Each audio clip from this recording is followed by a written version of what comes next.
Hi అండి, అందరికీ నమస్తే. ఎంతో రుచికరమైనటువంటి కుడుంబూర్లని మీకు తయారు చేయడం చూపిస్తాను.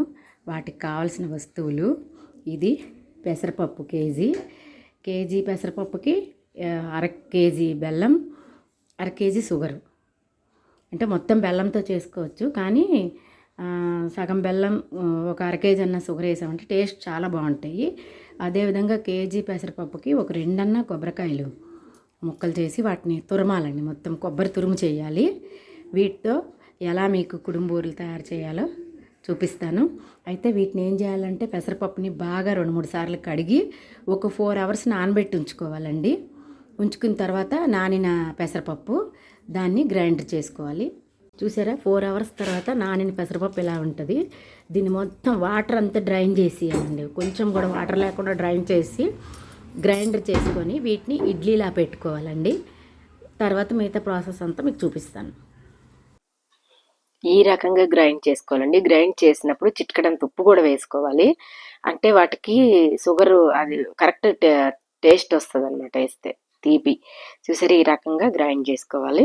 ఈ గ్రైండ్ చేసిన దాన్ని ఇట్లా ఇడ్లీలా పెట్టుకోవాలి, లేదంటే కుడుంలాగైనా పెట్టుకోవచ్చు.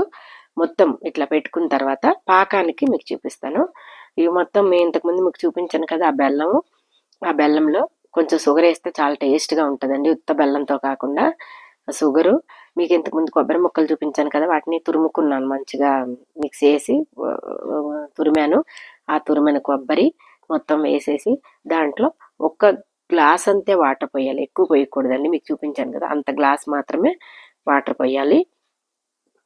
దీన్ని ఏం చేయాలంటే స్టవ్ మీద పెట్టుకొని దీన్ని పిక్కపాకం వచ్చేలాగా, గట్టిపాకం అనమాట వచ్చేంత వరకు దాన్ని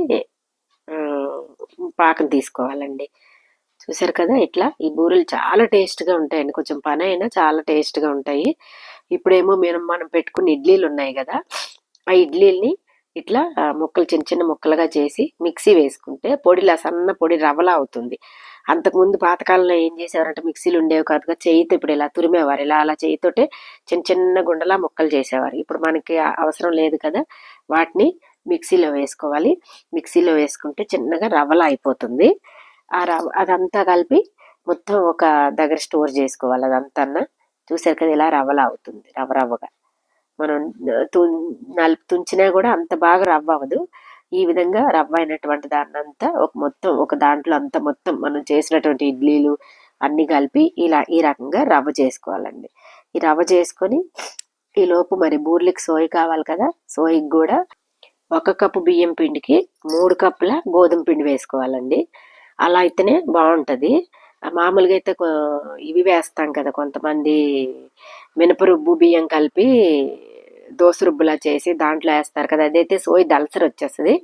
ఇప్పుడు ఈ కుడుంబూర్లకు మాత్రం ఈ రకంగా 1 కప్పు బియ్య పిండికి 3 కప్పులు గోధుమ పిండి, దాంట్లో కొంచెం షుగరు, మళ్ళీ చిటికటంత సాల్ట్ వేసి మనం చక్కగా సోయ పిండి కలుపుకోవాలండి. అసలు ఇదే చాలా టేస్ట్గా పలచగా వస్తుంది అనమాట. సోయ పైన తొక్క అనేది పలచగా వస్తుంది, చాలా చక్కగా కరకరలాడతాయి, టేస్ట్ కూడా బాగుంటుందండి. ఈ రకంగా వేసి దీన్ని మామూలు బజ్జీల పిండి మాదిరిగా, మరీ సోయి దలసరికి కూడా మనం కలుపుకోకూడదు, మామూలు కలిపి ఉంచుకోవాలి. ఇప్పుడు మీకు పాకం చూసుకోవాలన్నమాట. పాకం పెట్టుకున్నాం, ఇంతకుముందు వేసాం కదా కొబ్బరి అవన్నీ. ఆ పాకాన్ని ఇట్లా పిక్కపాకం వచ్చినంత వరకు చూసారా, దాన్ని ఒక వాటర్లో కొంచెం వేసుకుంటే తెలిసిపోతుంది మనకి ఎట్లా వస్తుంది అనేది. ఆ రకంగా పిక్కలాగా వచ్చినంత చేసుకోవాలండి ఆ పాకాన్ని. అట్లా పాకం వచ్చిన తర్వాత స్టవ్ సిమ్లో పెట్టుకొని మనము ఇంతకుముందు స్టవ్ సిమ్లో పెట్టుకొని ఇలాచి పొడి కొంచెం వేసుకోవాలండి. ఇలాచి పొడి వేసుకుంటే చాలా స్మెల్ బాగుంటుంది, టేస్ట్ కూడా బాగుంటుంది. ఇలాచి పొడి వేసుకొని ఇంతకుముందు మనము మొత్తము ఇడ్లీలన్నీ మిక్సీ వేసుకొని పొడిలా చేసుకున్నాం కదా, ఆ పొడిలా చేసుకున్న దాన్ని దీంట్లో వేసుకోవాలి. చూసారు, ఇంత అయిందనమాట కేజీ పప్పుకి. ఒకసారి ఇదంతా తీసుకొని స్టవ్ సిమ్లో పెట్టుకొని ఈ పొడిని కాస్త దాంట్లో వేసి బాగా చక్కగా కలుపుకోవాలండి. మొత్తం అంతా మనకి పూర్ణం వచ్చినంతగా చక్కగా మంచిగా అంత సరిపోతుంది మనకు. ఆ పాకం ఎట్లా అంటే చక్కగా సరిపోద్ది అనమాట. నేను చెప్పిన కొలతలతో మీరు చక్కగా వేసుకున్నారంటే పాకం కూడా ఎక్కువైపోవడం తక్కువైపోవడం అలా ఏం ఉండదు. ఇది అలా చక్కగా మనకి పూర్ణం ఎలా తీయాలో ఆ రకంగా చక్కగా వచ్చేస్తుంది. అసలు ఇవి తింటుంటే కూడా చక్కగా మధ్య మధ్యలో కొబ్బరి తురుము తగులుతా చాలా టేస్ట్గా ఉంటాయి. ఒక 10-15 రోజులు నిల్వ కూడా ఉంటాయి అన్నమాట. ఇవి పూర్ణం బూరెల కంటే కూడా చాలా ఈజీగా పూర్ణం ఇరిగిపోతుంది, ఆయిల్ పాడైపోద్ది అలాంటి టెన్షన్ కూడా ఉండదు అనమాట. ఎక్కువ రోజులు నిల్వ ఉంటాయి, చాలా టేస్ట్గా ఉంటాయి. ఇప్పుడు చూసారు కదా, వీటిని అన్నిటిని పూర్ణాలుగా మంచిగా చుట్టుకొని మొత్తం అన్ని రెడీ చేసుకోవాలండి.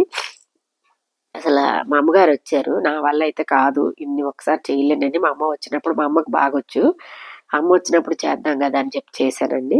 ఇప్పుడు స్టవ్ వెలిగించుకొని బాండ్లీ నూనె పెట్టుకొని ఆయిల్ వేడయ్యాక ఇప్పుడు ఈ పూర్ణాలన్నీ మనం వేసుకోవాలి. ఇప్పుడు ఈ సోయ చూసారా, నేను కలిపిన సోయ ఎలా ఉంది, అలా ఉండాలి కంటెస్టెంట్. మరీ ఎక్కువ థిక్గా ఉండకూడదు, అని మరీ పలచగా ఉండకూడదు. ఇలా ఉంటే మనకి పైన ఉన్నటువంటి చక్కగా పలచగా వస్తాయి, టేస్ట్ బాగుంటాయి. చూసారు కదా, వీటిని మంచిగా సోయిలో ముంచుకొని వాటిని పూర్ణాలు వేసుకోవాలండి. ఇంతవరకు నా వీడియో చూడడం వాళ్ళు నా ఛానల్ సబ్స్క్రైబ్ చేసుకోండి. నేను పెట్టినటువంటి వీడియోస్ అన్నీ చూడండి. నాకు మీ యొక్క సహాయ సహకారాలు ఉండాలి. చూసారు కదా, నాకు తోచిన విధంగా నేను చేస్తున్నాను. మీరు నా ఛానల్ సబ్స్క్రైబ్ చేసుకొని లైక్ చేయండి, షేర్ చేయండి, సబ్స్క్రైబ్ కూడా చేయండి అండి. చూసారా, ఇట్లా బూరెలు మొత్తము ఈ పూర్ణాలన్నీ గోల్డెన్ బ్రౌన్ వచ్చినట్టుగా చక్కగా వేయించుకోవాలండి. అసలు చాలా బాగా వస్తాయి, ఒకదానికొకటి అంటుకోవు, ఆయిల్ పాడవదు, ఆయిల్ ఎక్కువ పీల్చదు. చాలా చక్కగా కొంచెం ప్రాసెస్ అంతేగాని టేస్ట్ చాలా బాగుంటాయి. ఈ మొత్తం ఈ బూరెలు మొత్తం అయ్యాక చక్కగా 10 రోజులు కూడా నిల్వ ఉంటాయి, 10-15 రోజులు నిల్వ ఉంటాయి. చాలా బాగుంటాయి అన్నమాట. కొబ్బరి మధ్య మధ్యలో తగులుతా, బెల్లము షుగర్ కలిపి చేసాం కాబట్టి చాలా టేస్ట్గా కూడా ఉంటాయి. చూసారు కదా, మా అమ్మగారు చక్కగా నేను వేస్తా కానీ నాకన్నా చాలా బాగా ఓల్డ్ ఈజ్ గోల్డ్ అంటారు చూసారా. మా అమ్మ చక్కగా కొంచెం కూడా పిలకలు తోకలు రాకుండా చాలా నీట్గా చక్కగా వేస్తుంది మా అమ్మ. అందుకని మా అమ్మతో వేస్తున్నాను. మా అమ్మ లేనప్పుడు ఎలాగో నేనే చేసుకోవాలి, తనున్నప్పుడు తనతో చేద్దామని చేశాను. చూసారు కదా, అసలు ఎంత చక్కగా వస్తున్నాయి ఆ బూరెలు.